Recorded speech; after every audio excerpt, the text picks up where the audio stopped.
being comfortable with being uncomfortable, or being comfortable with not having all of the answers to a situation. Because if you're dropped into the middle of nowhere, you don't have all the answers. You can't be 100% prepared.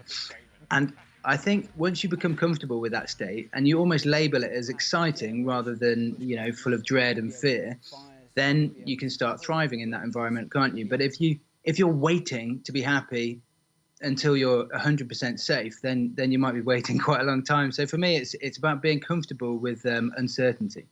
What do you attribute your own resilience to? Were you born resilient, or do you train to be resilient? I probably walked to the Amazon because apart from being very stubborn, I was quite insecure actually, and I really needed to sort of beat my chest on quite a big stage, and that required me, proving myself both to myself and to other people. And I think when you are doing something that is so core to who you are, then you don't give up, do you? And I think it really does. I think it's really important in life to do the things that really matter to you. And when you're focusing on the things that really matter, and part of this study was about, the close connections that you need to foster with your family and friends. If you're doing something for close family members because you love them, then they are the sort of things that you're going to stick at. You're going to be resilient. You're going to do them because they mean something to you. And so I just think, if you pick stuff in life that really matters to you and focus on that, then it's a lot easier to stick to them. Mental health, strong mental health is obviously a big part of getting through this global pandemic, wherever you are and whatever you do.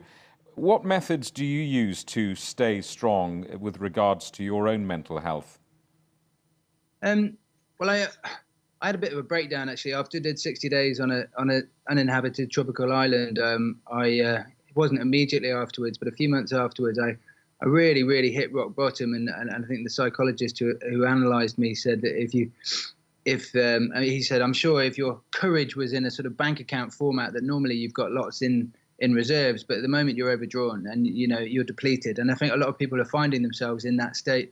I have found lockdown quite difficult, and I think one of the things that I learned from post that lockdown, I didn't choose to have any medication or anything like that, but one of the things that was recommended to me was meditation. So if you're used to your brain working at 100 miles an hour and coming up with all sorts of anxious thoughts and worries and fears, it's just a little bit of time to step back, step away from those thoughts, realize that that you aren't your thoughts. You're obviously a sort of a bigger thing than just the thoughts that are rattling around your head all the time. And I think just by stepping back and observing, it just gives you the ability to allow them to calm down, not identifying with them.